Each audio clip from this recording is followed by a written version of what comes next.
Hey, everybody. Welcome to the Rich Equation podcast, where we redefine what it means to be rich. Today, I have a really close friend, Char. Welcome to the show. Let me give a little introduction to Char.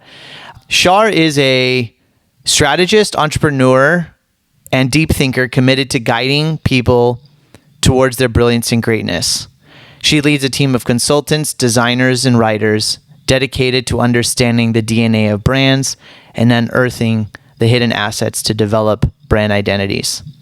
The organizations and individuals she works with covers a wide range of industries, from startups to nationally recognized brands across the country. And at the core, Char believes in the powerful impact of purposeful people and considering an honor to partner with others. Welcome to the shore. Thank you, Ashish. So good to be here. Thank you for having me. Well, I'm really excited for you to be here because you're such a wealth of knowledge. You're such an amazing soul. And what I wanted to really bring to people today is this lens of, brand building and marketing and identity. And I think it's a really important topic right now because this is COVID series. Right. And I wanted to get your perspective on what is it that you see right now in the marketplace from a branding perspective? What's important to talk about from a marketing and branding perspective? And one of the things that you always say, which I love, is that, you really try to help people get the essence of their brand. Yeah. And I think it's really easy for people to get into a room and come up with 5 taglines or whatever and a brand logo. But to keep digging and digging and digging until you get to an essence, a purity of what that brand really means. So just kind of tell us, what are you seeing? What is going on, and what are the trends right now that are in the marketplace? Yeah, that's a great question. And I believe so strongly in the power of bringing our essence to what we do. So yes, on a personal level, but also on a business level and from a brand perspective. And I think it's always been important, but with last year and COVID and all the changes that brought to our world, I think it's almost essential that brands and businesses, organizations understand the authentic essence that they are and live out of that, do business out of that.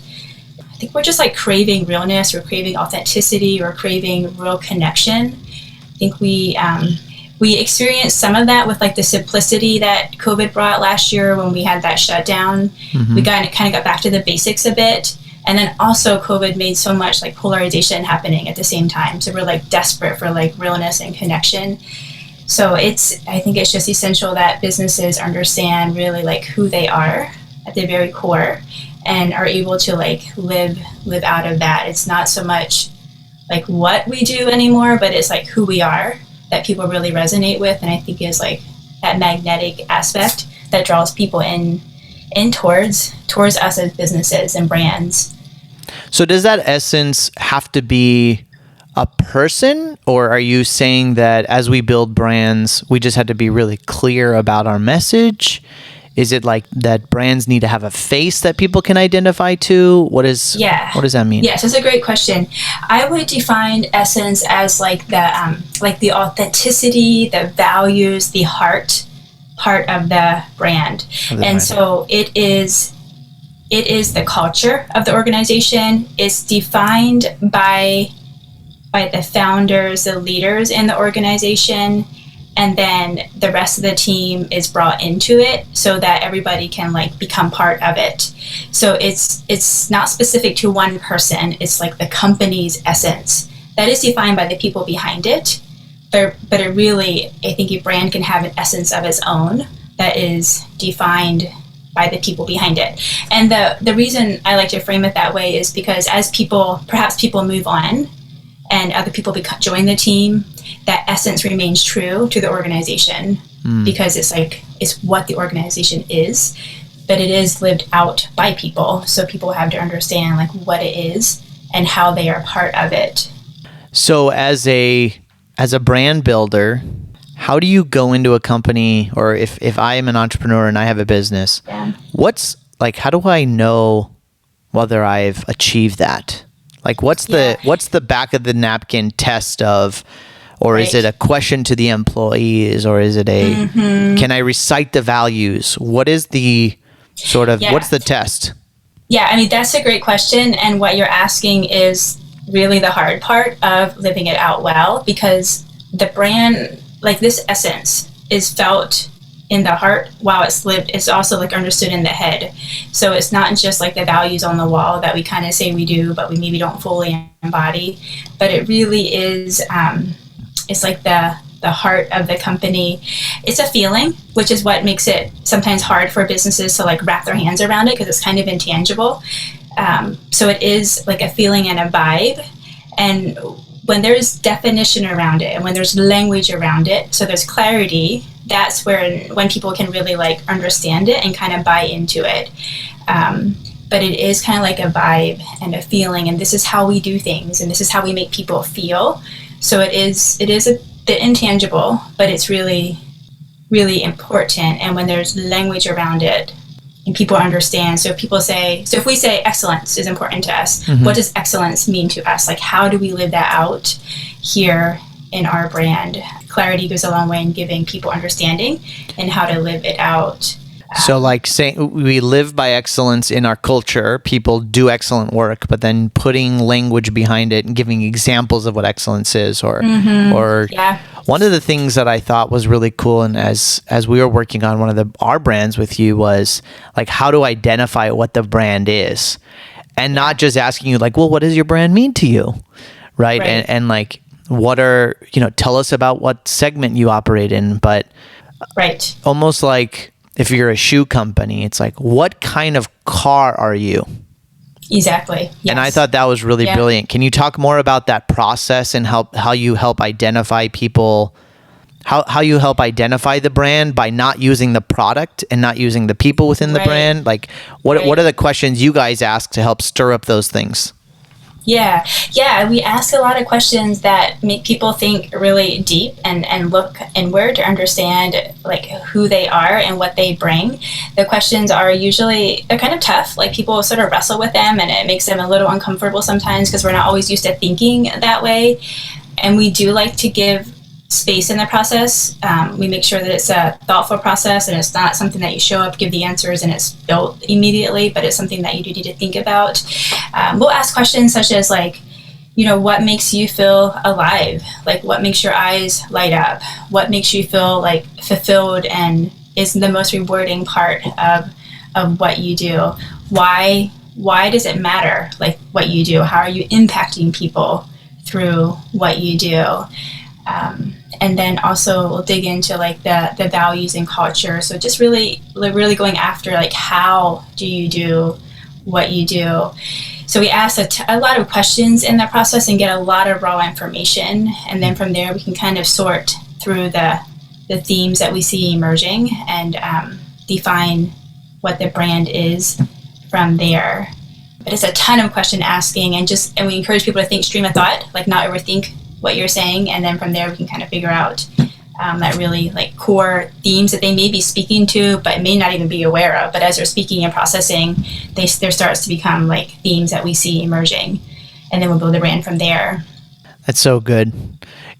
Do you feel like there's a generational change in the consumer base, and that the way that people consume information affects your marketing strategy? And like the messaging, like you mentioned connection earlier. Right. Yeah. I think it goes back again to, business is people. We're people selling to people. So just understanding like it's people, we're selling to people, we're connecting with people. Like what is meaningful to people? As people, we're going to be pulled towards something based on a feeling. And so we may know the facts, and we may know that, this has excellent statistics about the product or service, but it's still like the feeling that we get when we interact with the team, or we jump on their website, or we follow them on social media. It's like that feeling that really drives us towards a company. And so I think, that's like the essence of what the company is. And so that's more important than ever. And I think especially, today we can buy from anybody around the world. So we have like unlimited options. So we're going to be choosing based on like who resonates with us and who do we connect with. So some of those intangible things is really what like drives us towards businesses and brands, and like what is that magnetic part of you that I'm pulled towards.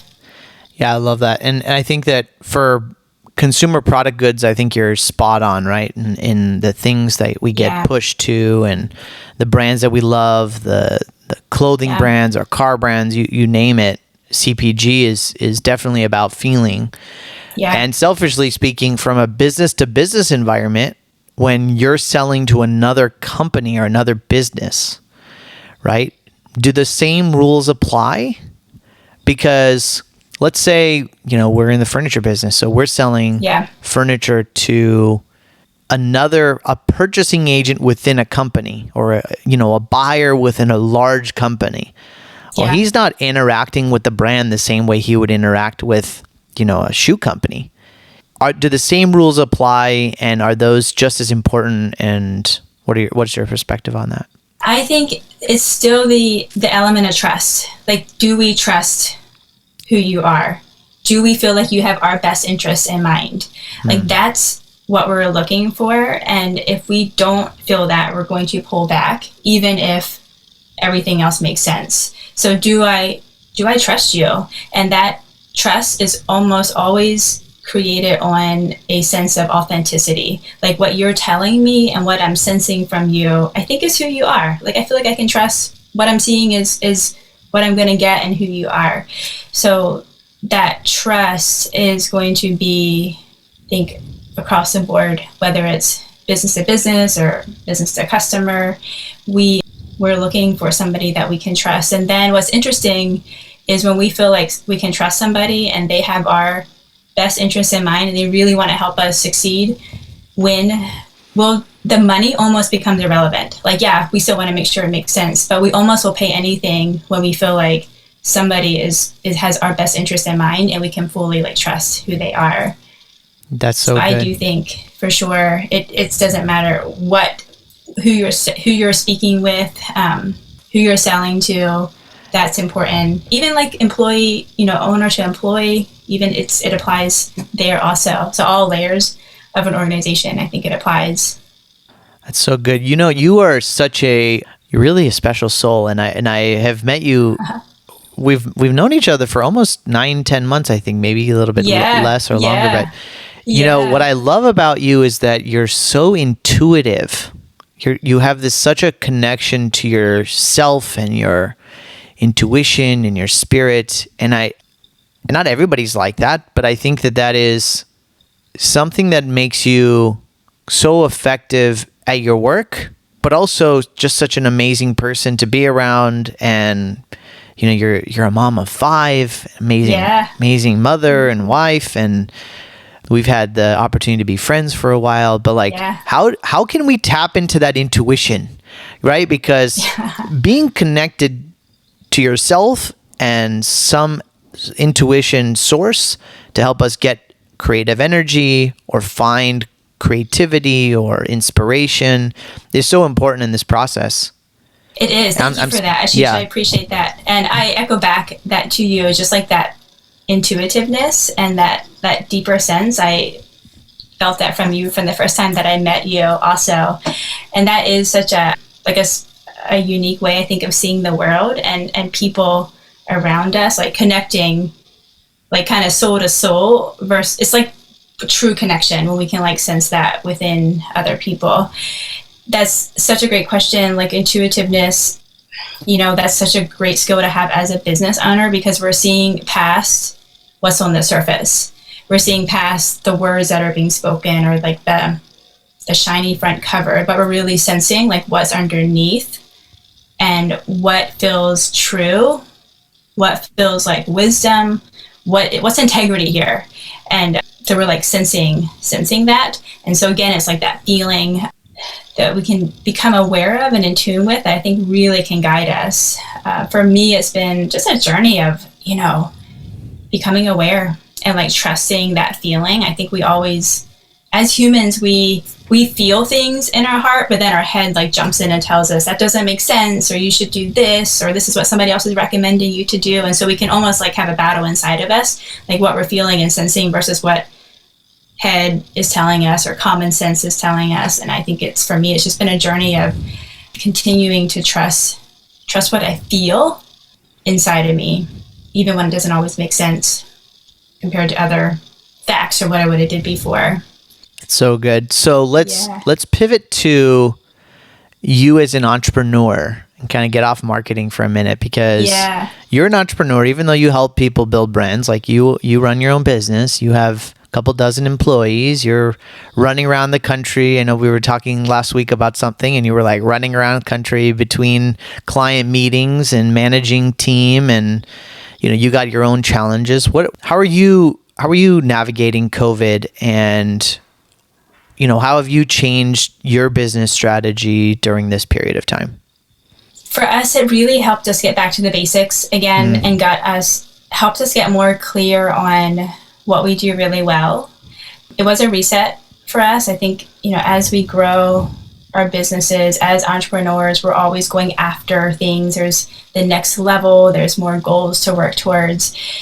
And that's fantastic. That's what makes us business owners. Sometimes in that process, I think a business can get really broad and there can be a lot of things happening, and we start to lose like that really core focus, or perhaps lose sight of what makes us special. And I think we can become diluted in that process.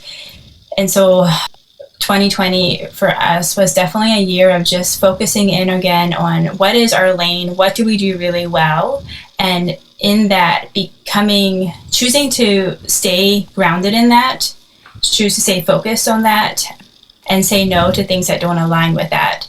So we can really give our energy to things that we know we can do with excellence, but also give energy back to us so that we're not, burning ourselves out or overextending ourselves because we're taking on things that perhaps are not really aligned with what we do well and what we are really passionate about. So getting rid of all the extras that I think we're taking more than they were giving to us is for sure what 2020 did for us. That's so good. I totally resonate with that, because I think that only did 2020 give us the opportunity to stop, right? And prior to that, we were on the treadmill of say yes to everything, go as fast as you can, no time to fix and repair, rest and repair. Right. And 2020 gave us like this hard, cold stop. And I don't know about you, but like we took like 2 or 3 months of playing defense, I'll say. Like playing defense, trying to figure out what the heck was going on. What do we do now kind of thing. And then really pivoted with really strong intention to start playing offense. Right? Okay. What within the business can we fix? What can we say no to? How can we invest more in our team? How can we spend right time with the right people and the right customers? And I think that was such an important pivot in so many companies to like slow down and really get to the core of like, what do we really want to do here? Yeah. And what is our goal and what's our vision, and does that all align? And it's so good. Exactly. We saw that in a lot of our clients last year. Also, 2020 was a reset, and they had renewed vision. So perhaps they were going to move into something new, or they were going to do a slight pivot. But in that reset, we're cutting away things, but then with that, we're getting vision for what's new and what's next. So a lot of our clients last year came to us with that, like, there's something new we want to move into, and this year helped us become focused on that and see what that is. So in a lot of ways, I think 2020 was a reset for a lot of people in a really good way. So if we look past COVID and like post-COVID life in terms of business building, what's a must-do when it comes to brand building and marketing? Like if you're going to go do a bunch of things, but these are the 1 or 2 things that you must do in order to stay competitive and attract customers, what would that be in your perspective? Yeah, I would say know who you are apart from the product or service that you offer. Like know your essence. like as business owners, we focus so much on our product and service because that's why we're in business, right? We started out because we're going to fill a gap in the market. And so we focus all our time and energy on creating a really excellent product, really excellent service, which is needed. However, the other part, which is just as important, is who are we? How are we doing what we do? Right. So like, that can apply to anything. Like you and I are both parents, but we probably parent different. It's just who we are. And so it's not a right or wrong, but it's how we do it, who we are, that makes it really unique and special to who we are. And the same applies for business. Like we need to focus as much on who we are and how we're bringing that, how we're really letting that shine and really like bringing that to the forefront alongside of like the product or service that we offer. And that's always been important, but I think it's just going to become more and more important in the market. So let me ask you this, because I think a lot of people could fall into this trap of, I mean, I think I understand, you are not the product that you're selling. Yeah. And so you're trying to identify who is it that we are that we can then communicate. Do you find that people fall into a trap of we are who our customer wants us to be? Yes, that's a great question, a great observation, because yes, we do see that. And that always surfaces when we're asking our clients, who are you serving? Like, who is your target audience? And then almost always they want to say, well, everybody, because they don't want to exclude anybody and they don't want to miss out. And so that's, trying to fill the need for everybody. So yes, that is a tendency because we feel like if we're saying no to a certain clientele or not giving them what they want, we're going to lose out on business. So it's like scarcity mindset, essentially, is what it comes down to. So you're marketing we're going to miss out. Right. You're marketing from a position of scarcity or lack. Yeah, for sure. Big net. And yes, big net. And when we can get really true to who we are and the core of who we are, that's where abundance is. That's where we become magnetic. That's where our gold and our brilliance can really shine. And so it's like honing in and refining process to get to that point. And we have to cut away the things that aren't our best to do that. But when we can do that and really be authentic to that and trust that the people that are meant for us, the market that's meant for us, they will resonate with this. And that's where like true growth can happen. And that's where we can really like step into our potential. So we have to become clear on that. It's a process to get clarity around that. And then the second step is having the courage to actually step into that and live it out, like fully committed to it. So I think it takes courage. That was so good. All right. Well, Char, every person that I have on the podcast, I ask this question. Okay. What does rich mean to you? Such a great question. I love the concept of rich. And I love that you're focusing on this, Ashish, because I think you live out the concept of rich. For me, rich means it's like there's like depthness, a depth to richness. There's integrity. There's like a meaningfulness to it, a thoughtfulness. It's not superficial. It's not surface level, but it really has like a fullness to it and like a purposefulness to it. There's like abundance in it also. I think it's when we can live in this space and live a life that makes us feel alive, makes our hearts open and expand. And we can choose to we're making the choice to honor that. I think then we're living in richness. That's so good. Yeah. Love the concept of richness. Such a beautiful concept. Yeah, this concept has been gnawing at me for years. Yeah. And I think, one of the things, and we don't have to get into this too deep unless you want to, but, our childhood and our upbringing and our parenting really does define so much about how we show up in the world. It does. And most people are in that, in that rhythm for a long time. Until they realize, I kind of identify it as that's like the midlife crisis, as you're 55 years old, and you're like, what did I just do with my life? You snap out of it almost. but Right. asking yourself that question of like, what is it that I'm trying to accomplish, and why, am I chasing a destination or am I enjoying the journey type of thing, right? Right. When did you start your business? Oh, I started the business 12 years ago. 12 years ago. Yeah. Why did you start the company? Why did you start the company? I started it out of a desire to be part of something bigger than myself and to create. I had recently lost my mother. She had passed away suddenly she was only 49. And so it was a really traumatic season for our family. She had cancer. And so that season was such a difficult season, but I came out of that with this awareness of life is too short to like play it small, to hold back. Like if I feel pulled towards something, just do it and just like lean into it. And so I just had a desire to like create and be part of something bigger than myself. And that's, speaking from a heart perspective, that's why I started the business. That's so amazing. And it's been a journey ever since then of just, following what I feel pulled towards and what makes me feel alive. Yeah, for sure. That's so amazing.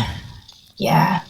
What advice do you have for other entrepreneurs who are sort of on a similar journey, whether they're looking to make a pivot or they're not happy with where they are, whether it's in their own business or as a member of a team or something like, I think everyone is looking for joy and peace and fulfillment. What advice do you have for people as they're navigating their own journey? Right. Yeah, you're right. Everybody is looking for joy, peace, and fulfillment. And as business leaders and owners, I'm sure you understand this. Like sometimes we hate what we do because it's so difficult, but yeah, we love it at the same time.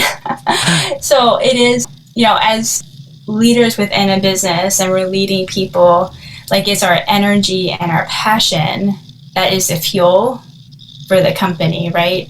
It's like our care for the people. And it's, again, it goes back to like, what do people feel when they're in our presence? Like, are they being energized by our presence, or do they feel like they're being drained because there's like a toxic environment? And so that energy and that passion and that love is really what is essential to a sustainable company that's going to keep growing and keep momentum going and really keep people like engaged, bringing their full self to what they do. So I'm going to go back to that again. It's just like, as you're thinking about business and what you want to do, like what makes you feel the most alive? Like what makes you feel energized when you're doing it? Yes, it has to be sustainable. Yes, it has to be profitable. Yes, there has to be a need for it in the market. All those are a given. But then the other layer is like, what do you love? What makes you feel alive? And that energy that's fuel. That's fuel for the company growing and moving forward. That's so awesome. What keeps you up at night, Char? What keeps me up at night? When I don't have, I think, going back to your question about what is richness, I think richness also has like an element of simplistic to it. Like there's like really, we're kind of honed in on what's meaningful to us. And what keeps me up at night would be when I feel like I have maybe too many things going on at one time. And so I become like spread out too thin, and it's hard to really focus I lose focus just because I have a lot going on. Maybe lose some of that richness and meaning in life then in the process. And so that's when I feel like I have commitments and am I able to like keep them to the level that I want to. When I start feeling like perhaps I can't, that's where I'll start like, that's what would keep me up at night, or what I wake up in the morning worrying about.